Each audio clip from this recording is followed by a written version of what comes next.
Opposition, followed by Chesterfield Rockingham. Very much, Mr. Speaker. Last week, the Premier was busy using school kids as a backdrop for her partisan attacks on the opposition. On the one hand, this Premier is breaking promises with cuts to programs, increasing class sizes, and imposing a reduced quality of education. On the other hand, she pulls kids out of class to serve as props for her partisan political attacks on the opposition. My question is to the Premier, can you get any more cynical?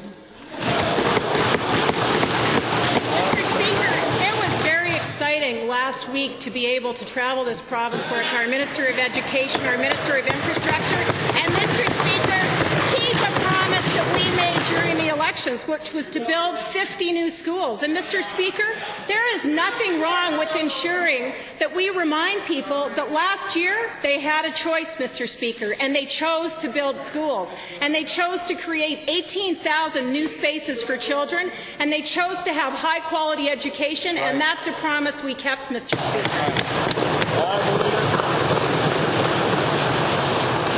In the last election, the people had a choice between the lake of fire and a bunch of broken promises, Mr. Speaker.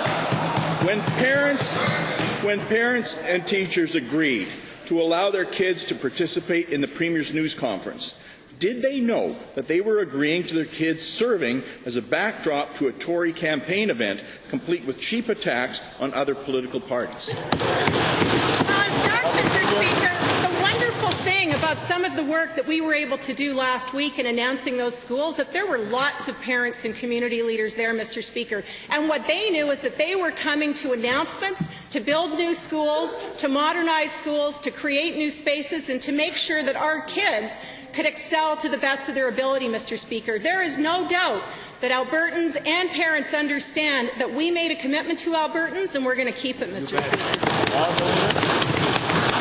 Thank you very much, Mr. Speaker. Well, we all know that the government's poured a whole bunch of money to build a whole bunch of schools, many of which should have been built 10 years ago. Mr. Speaker, it's no great accomplishment. Only this Premier could manage to get bad press when announcing new schools. But, Mr. Speaker, it's no surprise given the slew of broken promises that follow this Premier around. So my question is to the Premier, will she apologize to Albertans for misusing their resources for partisan purposes and for using their kids as her props?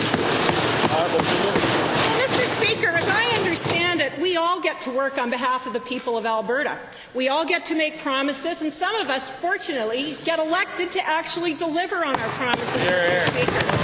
But when I look at what we do as MLAs and leaders of opposition parties and everything that we do to encourage public debate, that's part of what a democracy is, Mr. Speaker. Last time I checked, the leader of that party was paid for by taxpayers, too.